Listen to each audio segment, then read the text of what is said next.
I need the clicker. Thank you. If you have too much questions, I'm giving a tutorial on quantum computing on Saturday at the University of Colombo. We have still seats available. Just drop me a mail, right? So, thank you very much. So, quantum computing. The first question is, what are the fundamental phenomena in quantum computing? So the quantum world that has been invented by Werner Heisenberg, Nobel Prize laureate, it's absolutely different from the classical world, fundamentally different. That basically means it's not deterministic, but it's inherently stochastic, and sometimes it works, sometimes it doesn't, and I didn't get the joke. So that means if you have an experiment and you measure the result is not known in advance. So it's completely different from classical physics. And only the probability of measuring a certain result can be computed in advance. And consequently, what happens before a measurement cannot be said with certainty. Right? So you don't know what the world is as of now. Right? And this is in contrast to what Albert Einstein thinks or thought. He basically said that God doesn't throw dice, right? Because everything is probabilistic. He said, no, everything must be deterministic. Although he got a Nobel Prize for quantum physics, not for general relativity. And the illustration about the probabilistic nature is Schrödinger's cat. Here you have a mechanism. You have a radioactive material over there. Here's a sensor that basically detects whether matter did decay, and you know decay of atoms is completely deterministic. If an atom decays, the sensor detects it, and then the lever basically falls down. There is a hammer tied to the lever, and the hammer then falls down, destroys a bottle with poison. This is a very cruel mechanism, and it's cruel because in this closed box that has been invented by Erwin Schrödinger, Nobel Prize laureate, there's a cat. Right? You put this is Ranya's cat. Ranya's cat is in the box, right? Then we close the box, and Ranya wants to find out, is the cat alive or is it dead? And you don't know. It's both. It's in a zombie state. It's both dead and alive. Physicists call it a superposition of the state dead. Ignore this strange notation here. The superposition of dead and alive. And it is, if you perform the measurement, you open the box, then you find out that Ranya's cat hopefully is still alive.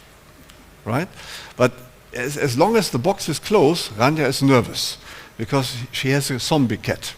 Right? It's both dead and alive. So this is the fundamental principle called superposition. So meet the quantum bit. A quantum bit is both in a state of true. This is the 1 over there, and it's false in the state 0 at the very same time. Right?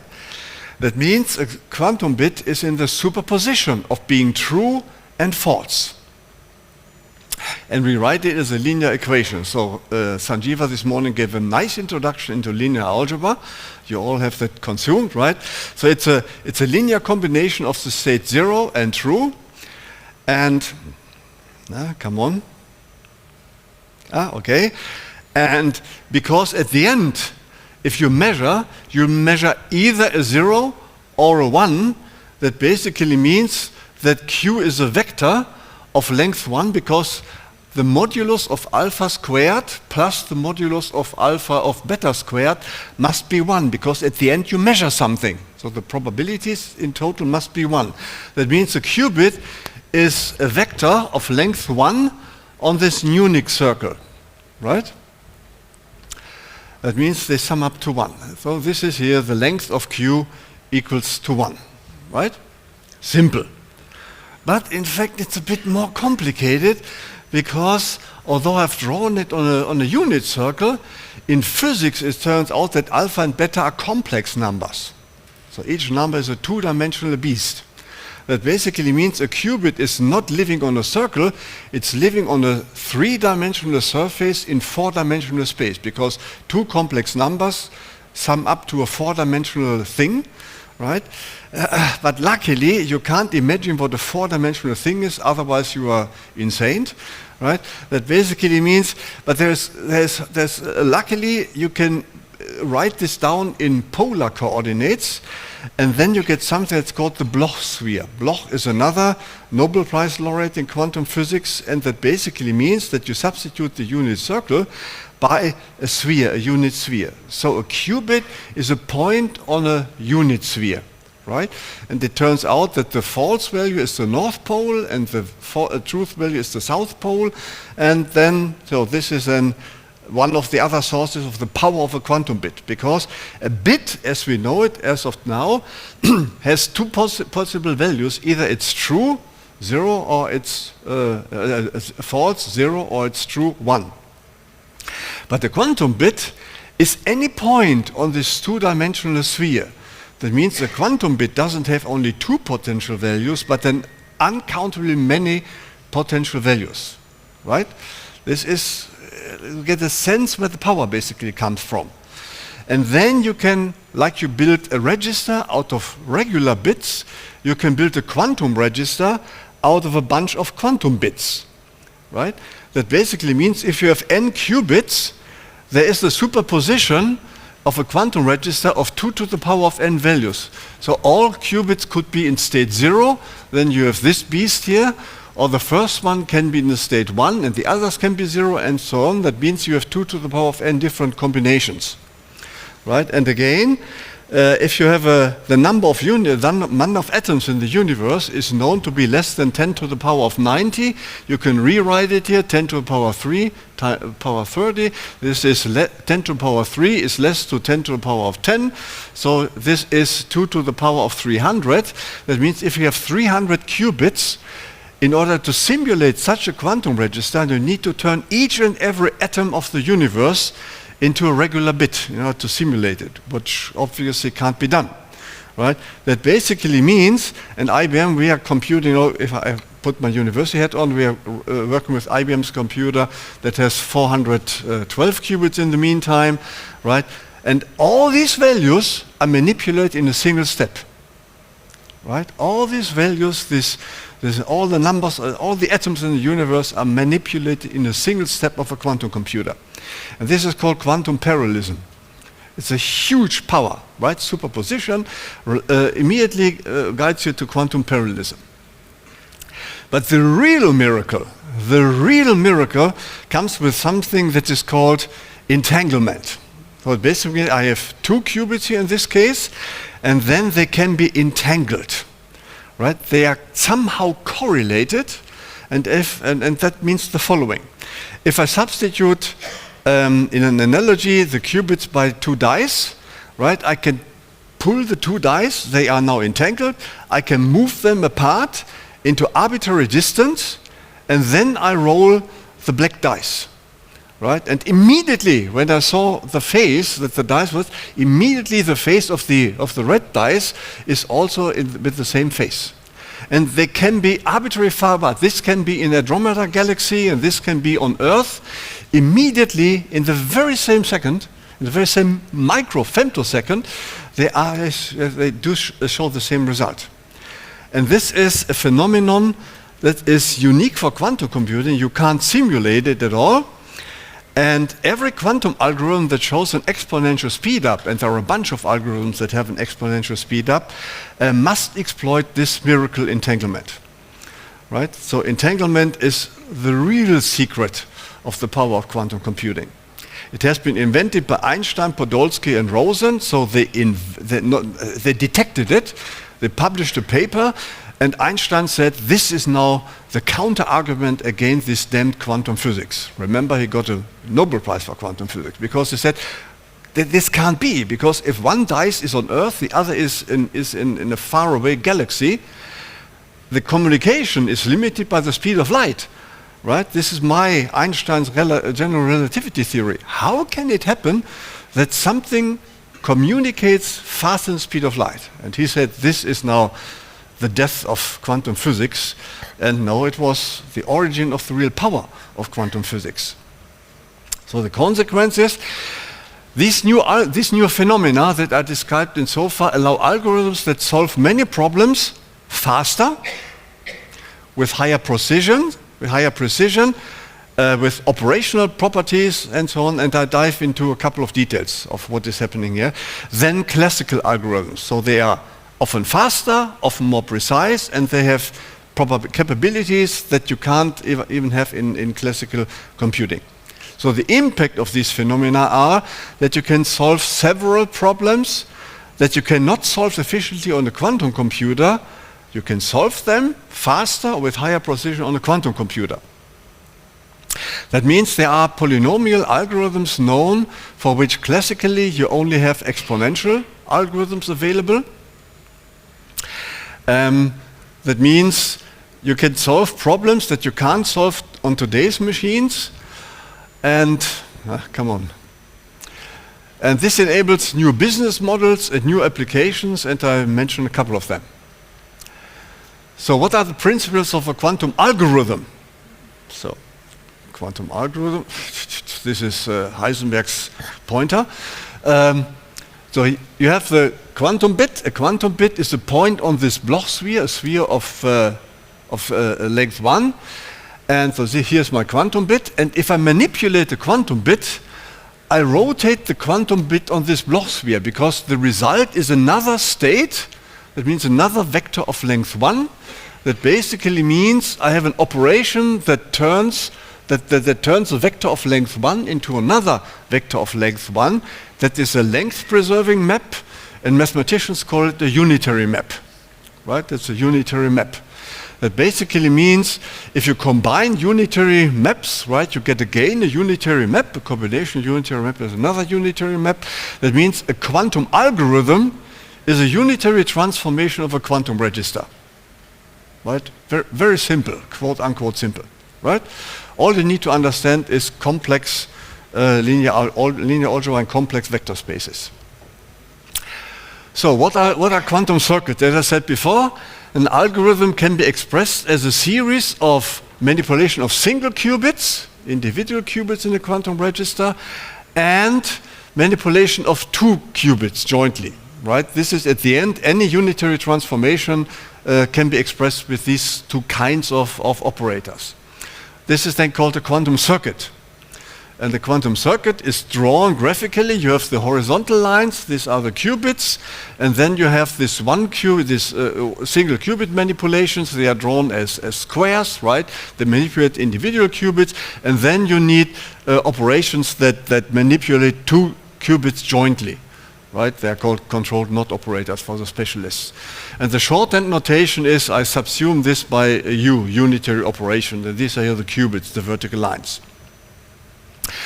There are a bunch of tools. The tools we are working with is IBM Quantum Composer. You can get a free user ID, and here you see here are the qubits, right, and the horizontal lines, and here are the various gates, the single qubit operations and the two qubit operations.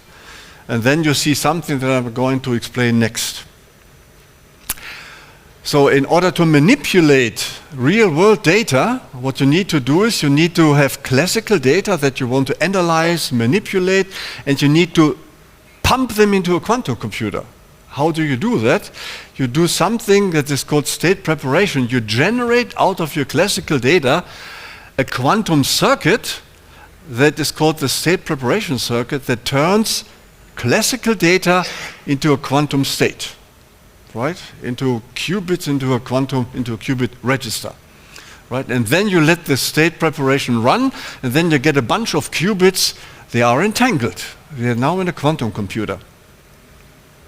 And once you have them in a quantum computer, the algorithm proper can run, right? That means then the proper algorithm that the genius quantum physicist has invented manipulates the data. So once the algorithm runs, right, you have the result state that is in there, and now you need to bring this quantum information back to real world in order to find out what the result of the algorithm is. That means you measure your quantum register. And measurement means, in this example, the result is 0, 0, 0, 0, 0, right? Then you draw a diagram where you have here the different combinations of 0 and 1s of your quantum register, and then you start counting, or the quantum computer starts counting. In this case, I have 0, 0, I have one instance of 0, 0, 0 measured. Then you run the algorithm again. So you never run the quantum algorithm once, you run it many times, typically thousands of times. Basically, the next run of the algorithm produces a 0, 1, 1, 0, this thing here, and you note, okay, I observe an instance here. And then, as I said before, you run it thousands of times, and then you get, you count what you basically measured, and what you basically got out is a distribution, right? It's a probability distribution that you get out of your quantum computer. So the result of a quantum computation is probability distribution. And this is my result. What does it mean? So then you need to interpret your probability distribution, right, in a post-processing step in order to get the classical results. And this has been invented by John von Neumann, right? He is the only one that didn't get a Nobel Prize on my presentation here. That means a quantum algorithm is always hybrid. You need classical pre-processing in order to pump your data into a quantum computer by state preparation. Then you have the proper algorithm, you perform the measurement, you get a probability distribution, and this must be interpreted classically to obtain the correct result. Right? So quantum algorithms, important, are always hybrid. A quantum computer will never substitute a classical computer, but it's a special kind of device that is geared towards special kind of computations. Right? And you always need classical computer. It's an integration problem. You can integrate QPUs with CPUs, and we are an integration company, right? So we could build, and we did 2 years ago in the prototype where we used was it already? Yeah. We already used the initial version of Choreo in order to combine a quantum computer with a classical platform in order to integrate it. Examples. A few efficient quantum algorithms. The first one is, only very few one. The first one is quantum computers can compute eigenvalues. Eigenvalues exponentially faster than you can do classically. You say, okay, why eigenvalues? Well, eigenvalues can be used in many situations, for example, feature engineering, right? Next one is factorization, right? The quantum computer, I have a separate slide, it can crack keys, which is threatening. It can simulate molecules that is used in medicine and pharmacy, right? For example, the COVID vaccine has been computed. It has been computed, right? It's, so to speak, molecule in informatics, and so you simulated COVID molecules and invented then the medicine against it. It was a computing effort. And one of the companies we work with, they invented the COVID vaccine. They are now in quantum computing because they are in individual medicine, right? And they want to build medicine that is made for you personally. Right? Next thing is solving linear equations, and you can use that in machine learning too. Right? And so I could spend hours to give you examples what the algorithms are basically doing. Quantum machine learning. Right? Some of you may know what support vector machines are. Support vector machines are used in classification, and what they can do is they can find linear hyperplanes. Hyperplanes in order to separate different kinds of data in order to find out what classes are. But in many situations, data cannot be linearly separated. Then you do something that's called, that's a nice trick. So nonlinear separable data, you invent certain features and then you pump them with the new features into a higher dimensional space where they can be linear separated. For example, with this data here, obviously the distance from the origin is a feature that allows me to separate the dots from the stars. Right? If I add then data close to the origin are not so high above the xy plane, and the others are there. Then I can find a hyperplane, a linear hyperplane, in order to separate the data. And this can be done because if you have an n-qubit quantum computer, you have 2 to the power of n dimension, n is very high, you pump your data into an extremely high vector space, and then you can find linear separators. Classically, this is very expensive because you need to compute scalar products in high dimensions. That is computationally very expensive. Right? And what you need to do is you need to find something that's called a kernel function. Kernel functions are so-called Gram matrices. Right? Gram-Schmidt has been mentioned by Sanjeeva this morning. But in a quantum computer, you can easily, in polynomial time, compute a quantum kernel, and then you use the quantum kernel with the classical support vector machine or do classification. Right? And this is an efficiency gain, and most people who use this quantum kernel technique also found out higher precision. So we did that at my university institute too. Right? We found a higher precision in analyzing data, and we went to my AI specialist, and they couldn't do the classical algorithms. And many more papers appeared over the last 2 years that have shown, well, a quantum kernel can provide precision that you can't achieve classically. There's also another advantage in quantum computing. An example is quantum neural nets. So there's something known in classical computing called the no-free lunch theorem of supervised learning. The no-free lunch theorem says the more training data you use, the lower is the average error in learning a neural net. And there's an analogy, a quantum no-free lunch theorem of supervised learning. It says the opposite. Not the opposite. It says something strange. It says the more your data is entangled, the less training data is needed to learn the quantum neural net with low average error. That means in high dimension, a single data tuple suffice, right? My guys at university didn't believe that, so we got data from an automotive company close to Stuttgart. We got the data and trained the classical net that they have, and we used a single record and trained the net more with higher precision than they had classically. So it could be proven in practice that you can do that. You can use it in optimization tasks. Right? You can, what kind of optimization am I talking about? So you want to find an optimal object out of a finite set of objects. Traveling salesman problem is such a problem. Minimum spanning tree, max cut problems. These are all these kind of problems. Nah, come on. And very often you can reduce them into something that's called a QUBO, a quadratic unconstrained binary optimization problem.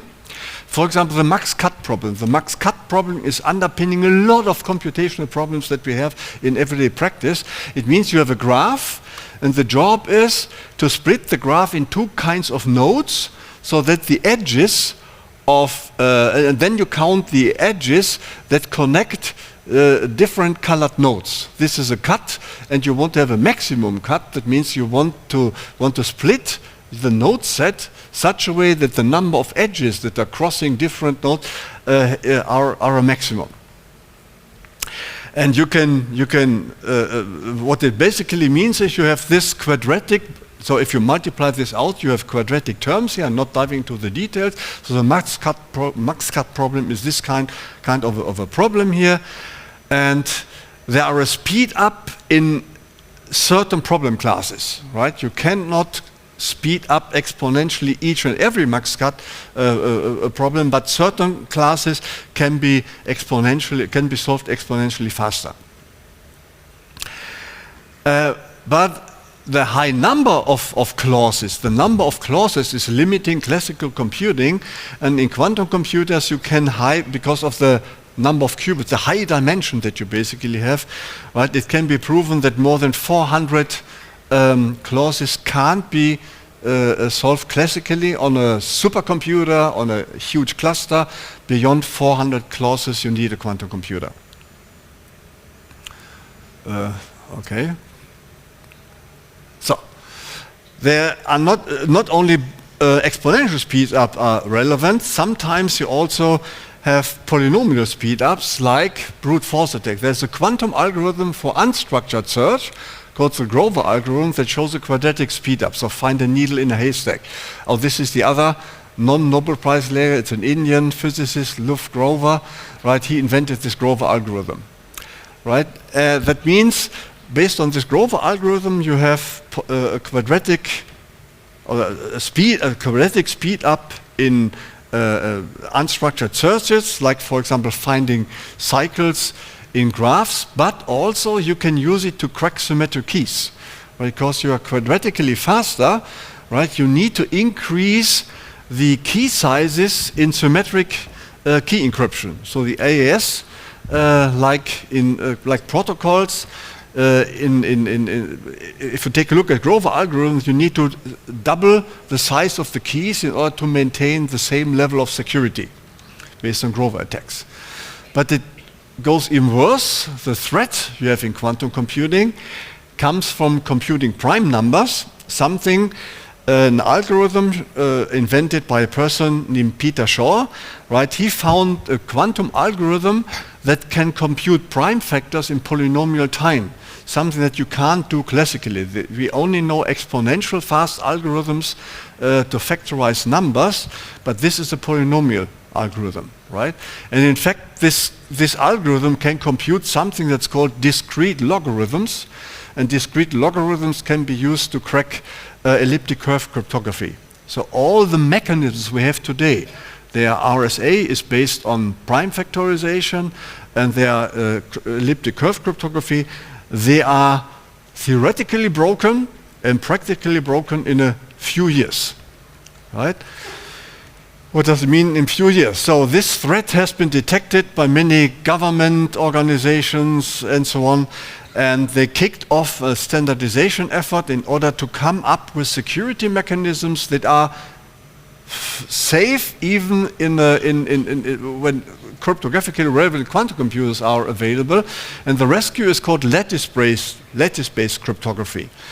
And there's a lot of standard going on, right? The NIST, National Institute of Standard, has standardized 4 algorithms in the meantime that are quantum safe. 2 of them are called Kyber and Dilithium.